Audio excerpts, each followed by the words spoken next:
G'day, I'm Patrick from Douglas Fir Design. Welcome to the Router Bits.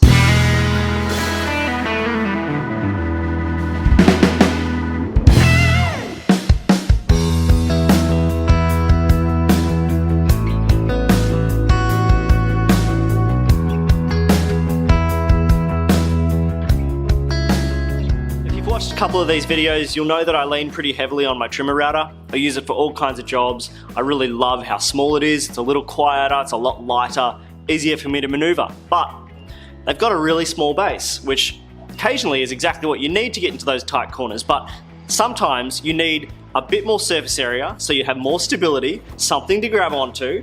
You can really lean it on the wood that you're working on. And that's where this Milescraft trimmer router base comes in handy. You just take off the base that was on your router, screw this on, it's dead easy. You've got these handles.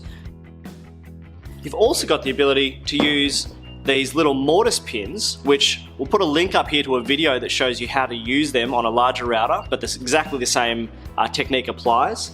They lock into the bottom. Just means you have a bit more stability when you're doing some of those tricky jobs like cutting slots or maybe cutting biscuits, trying to cut a rebate with one of these. So check it out. Really useful piece of kit. It's just going to take you a little bit further with the trimmer router than you could have got otherwise.